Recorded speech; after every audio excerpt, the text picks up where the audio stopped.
know I'm back. I got the beam in the flats. I got the in the back. Haters, they talk the chat. They step on the rock, don't man. I'm a K-back. 400K. I found out where you lay at. I got the lurking and they hate cats. Pockets stay fat. I got the from the block and they scamming, they know what banks at. I got the work on the avenue, they know what tanks at. I got the that live in the mansion, they know what that. I got some that's up in the jungle, they know what that. I came on top of the building, yeah, we had a plan. We came on top of the building, yeah, we never ran. Team on EA Sports. Straight ahead, we've got a great one on tap between the Seattle Seahawks and the Los Angeles Rams.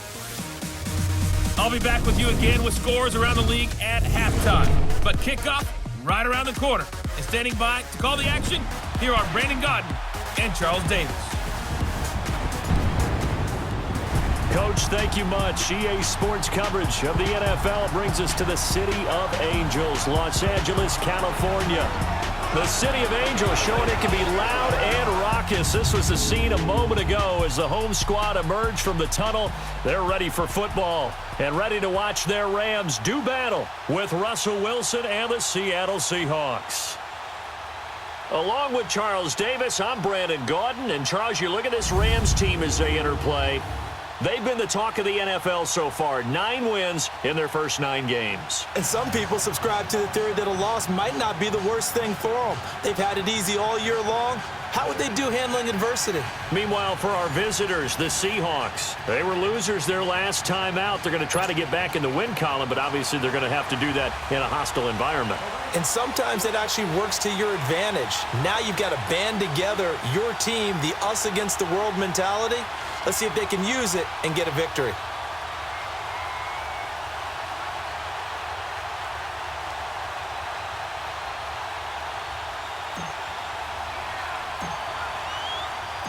The shadows starting to get a bit longer. Week 10 of the NFL season is here, and we're underway on EA Sports. And this will be a touchback as that sails over the end line. So out come the Seahawks now for their first possession. They'll be led out by the man who proclaims to be from a whole pack of Badgers. Came into the league back in 2012, Russell Wilson. He had the numbers of a game last week that if you win, you talk about him being a gritty guy, managing the game, getting it done. But they lost. So obviously 2 interceptions, 1 touchdown pass, that's not going to be good enough. Got to get that changed around.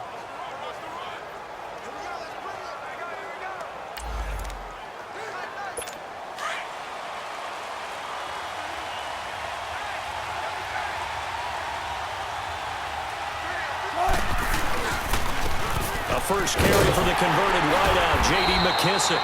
And he will lose yardage and be backed up to the 24. That's going to go as a loss of a yard, and it'll be second down. So a look here at the key inactives, and we got this list before the game down on the field. They tell us the same thing every time, don't they? Next man up. No excuses. Be ready to play. That's the mantra of every organization. The key is having guys on the roster who are capable of filling in and playing at a high level. That's when you know you've drafted well, scouted free agents well, and stocked your team just the way you're supposed to. And a nice gain at 21 yards. They've got good playmakers on the offensive side of the ball. I don't know what happened last week to really hurt their performance and hold down their production, but I would dare say that this week in practice, there's a lot of talk about how they're going to increase their proficiency. That was a good start, getting the playmakers involved. You mentioned that to me pregame. That's what they did there. Yeah, I think a lot of people think the coaching staff really gets on them, and that's how they motivate them. Most of these guys are self-motivated. They have a lot of pride in their performance. Now, look, that wasn't a huge gain, but those are the types of carries I think they were missing in their loss last week. They couldn't get him going on the ground. Did you get the same feeling I did during our meetings, that they kind of regretted that he didn't touch the ball? Absolutely. You know, hey, he should have touched it more last week. They weren't going to make that same mistake, and they've taken care of that early. It's a pickup of 6 and good enough to move the chains. Couple of nice carries back-to-back here, establishing the ground game a bit. Yeah, these aren't bare-bones runs now. I mean, they're getting substantial yardage, the kind of yards you're looking for, right? Let's go ahead and use a cliche. Stay ahead of the change, right? 5 or more yards each time, that's what you're looking for in setting a tone.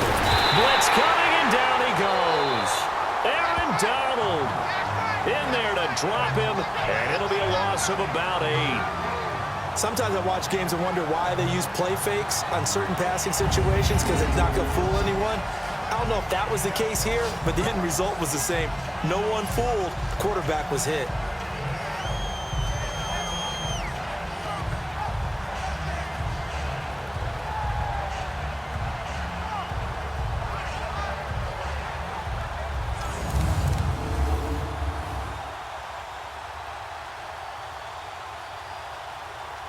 Got to imagine the pass rush will be equally intense here on second down following the sack. It's 2nd and 18.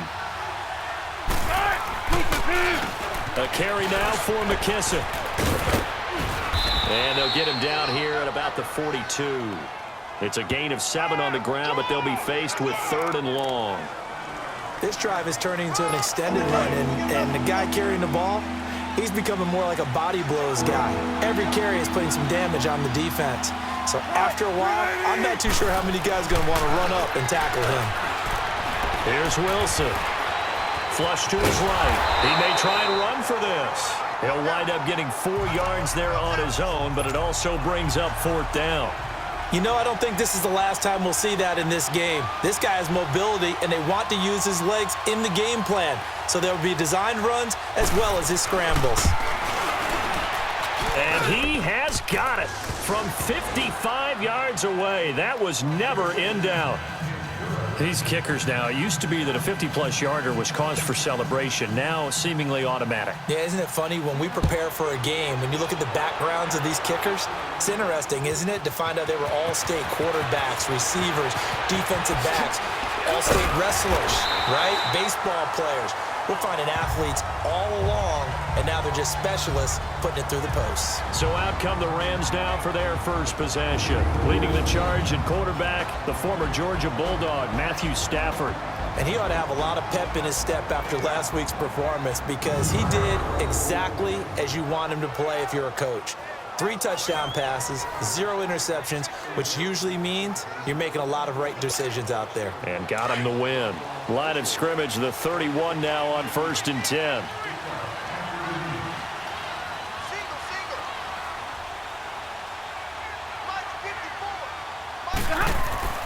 Stafford on 1st down. And his first pass is incomplete. He was in search of his tight end, Tyler Higbee. That'll bring up 2nd down. And this O-line, it is the lifeblood of the offense. They established the tone. Mean, nasty, physical. They can't wait to get after people. That allows the rest of the offense to feel confident.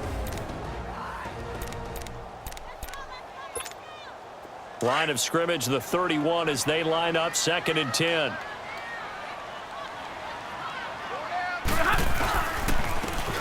On the carry, it's Davis. So a nice job to break the 1 tackle, but not much daylight after that as he's brought down. Nazaire Jones there on the tackle. The Seahawks, here's their defensive lineup. And middle linebacker Bobby Wagner, he's playing the absolute perfect position. He's the type of guy that you build around. A cornerstone of a defense, his ability to play the run, the pass, and his leadership skills, you get the full package with him. On the ball, on the ball.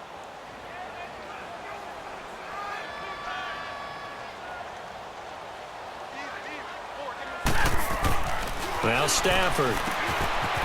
And he will find his man on the outside. And he'll bring it up here to right at the 40-yard line. Just a 5-yard pickup, but it leads to 4th down. He wasn't the primary target, but I think it was almost like a check down situation, wasn't it? Yeah, hoping he can break some tackles, a big tight end, but he couldn't do it. Yeah, get it to that big frame and hope he can scatter some bodies, unable to get